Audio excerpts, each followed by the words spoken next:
প্রিয় দর্শক, বাংলা ভিউর সরাসরি সম্প্রচারে আমরা এই মুহূর্তে যুক্ত হয়েছি সিলেটের বন্দরবাজার এলাকার মধুবন মার্কেটের সামনে থেকে আমরা সরাসরি যুক্ত হয়েছে এবং আমরা আপনাদেরকে সকাল থেকেই দেখানোর চেষ্টা করেছিলাম যে দোকানপাট বন্ধ রেখে ব্যবসায়ীরা আন্দোলনে নেমেছেন এবং ব্যবসায়ীরা বলছেন যে মহানবী মোহাম্মদ ইসলামের যে কটূক্তির প্রতিবাদে যে নবীন জিন্দাল এবং ভারতের যে ক্ষমতাসীন দল বিজেপির মুখপাত্র নুপুর শর্মা যে অশালীন মন্তব্য করছেন তার প্রতিবাদেই কিন্তু ব্যবসায়ীরা দোকানপাট বন্ধ রেখে ব্যবসা প্রতিষ্ঠান বন্ধ রেখেই কিন্তু আন্দোলনে নেমেছেন এবং এই নিয়ে গণমাধ্যমে কথা বলছেন সিলেট মহানগর ব্যবসায়ী কল্যাণ পরিষদের সভাপতি এবং জেলা ব্যবসায়ী কল্যাণ পরিষদের সভাপতি বক্তব্য রাখছেন এবং তারা বলছেন তারা এই তাদের কর্মসূচির সর্বশেষ কী তথ্য আছে সেটি বলছেন সিলেট জেলা ব্যবসায়ী কল্যাণ পরিষদের সভাপতি আলহাজ মখন মিয়া এখানে রয়েছেন।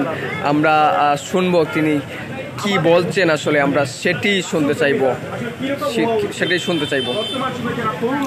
তাদের উদ্দেশ্যে কিছু বলুন।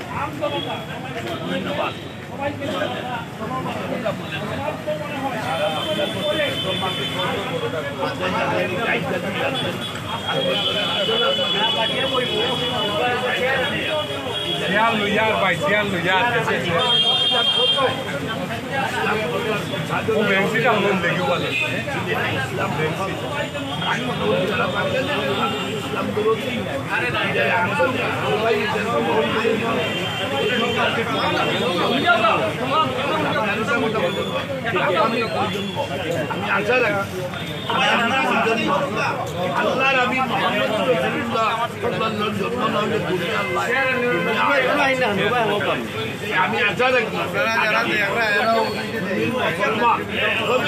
আল্লাহর হাতে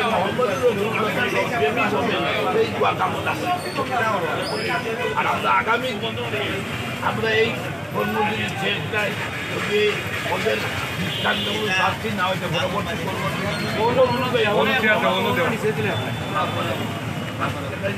অনেক ধন্যবাদ। আমরা একটু কথা শুনবো সিলেট মহানগর ব্যবসায়ী কল্যাণ পরিষদের সভাপতি আব্দুর রহমান রিপন ভাই, আপনি এর আগেও গণমাধ্যমে বলেছেন যে আপনাদের শান্তিপূর্ণ আন্দোলনই আপনারা চালিয়ে যাবেন।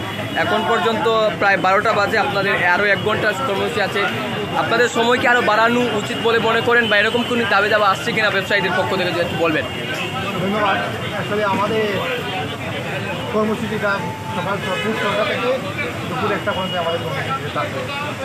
আমরা আজকে কর্মসূচিতে আপনারা জানেন, আপনাদের সাথে আমরা অবগত করেছিলাম যে আমরা ব্যবসায়ীরা কোনো রাজপথে নামবো না, কোনো সংঘাতে জড়াবো না, কোনো মিটিংয়ে যাবো না। কিন্তু আজকে আমরা আপনারাই দেখতেছেন যে মানুষের আবেগ কিনা থেকে অনেক ব্যবসায়ী বাইরে আমার লালদিকে রকাশ পাশে বলে লালবাজার সিলেট লালবাজার ব্যবসায়ী সমিতি বলেন, অনেক বাইরে রাস্তায় রাজপথে নামে ওদের মনের খুব কিনাটা আবেগটা প্রকাশ করছে।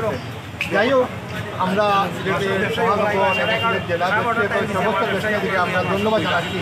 এটা আমাদের ইমানি নৈতিক দায়িত্ব এই প্রতিবাদ কর্মসূচি পালন করা এবং আমরা অবশ্যই দাবি জানাবো যে বাংলাদেশ সরকারের কাছে যে জাতীয়ভাবে যেন একটা নিন্দা প্রস্তাব নিয়ে আসা, সরকারিভাবে যেন নিন্দা প্রস্তাব নিয়ে আসা হয়, এই ব্যাপারে প্রতিবাদ যেন করা হয় সরকারিভাবে। এটা আমরা সমাজের ব্যবসা সমাজের মধ্যে দাবি জানাচ্ছি এবং বাংলাদেশে বিশেষ করে আমরা দেখতেছি যে আপনারা দেখছেন যে নবী প্রেমিক বিশেষ করে সিলেট শহরে যেভাবে আন্দোলন বলেন, প্রতিবাদ বলেন, কর্মসূচি পালন হয়েছে, এই তুলনায় আমরা বাংলাদেশের অন্যান্য ডিস্ট্রিক্টে অনেক কম দেখতেছি। সুতরাং আমরা অনুরোধ জানাবো আমাদের সিলেটের বাইরে এবং বাংলাদেশের সমস্ত ব্যবসায়ী বাইরে যে আমরা আমাদের জান মাল দিয়ে আমরা প্রতিবাদ কর্মসূচি পালন করব। আমরা ব্যবসা প্রতিষ্ঠান বন্ধ রেখে আমরা এই যে আজকে যে প্রতিবাদ কর্মসূচি পালন করলাম, এটা আমাদের মনের ঘৃণাটা প্রকাশ করলাম।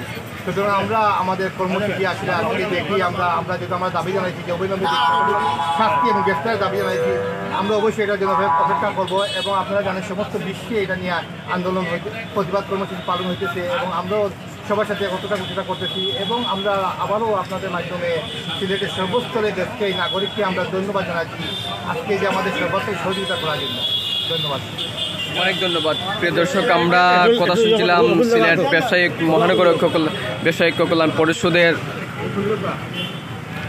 সভাপতি যিনি রয়েছেন ওনার বক্তব্য আমরা শুনছিলাম এবং তিনি যেমনটি বলছেন যে তাদের যে নির্ধারিত কর্মসূচি সেটি আরও 1 ঘন্টা পরেই কিন্তু সমাপ্ত হবে এবং পরবর্তীতে এই আন্দোলন আরও বড় করা যায় কিনা এবং আরও লম্বা সময় ব্যবসা প্রতিষ্ঠান বন্ধ রাখবেন কিনা সেটিও তারা পরবর্তীতে সিদ্ধান্ত আকারে তারা জানাবেন। এবং আপনারা দেখছেন যে মহানবী হযরত মুহাম্মদ ইসলামের অবমাননার প্রতিবাদে যে ব্যবসায়ীরা মানববন্ধন করছেন এবং ব্যবসায়ীরা দোকানপাট বন্ধ রেখে প্রতিবাদ জানাচ্ছেন সেটির প্রতিবাদে সকল দোকানপাট বন্ধ রয়েছে। এবং এই মুহূর্তে বক্তব্য রাখছেন সিলেট মহানগর সিলেট জেলা ব্যবসায়িক কল্যাণ পরিষদের সভাপতি আলহাজ মখন মিয়া, সাথে রয়েছে সিলেট মহানগর ব্যবসায়িক কল্যাণ পরিষদের সভাপতি আব্দুর রহমান রিপন।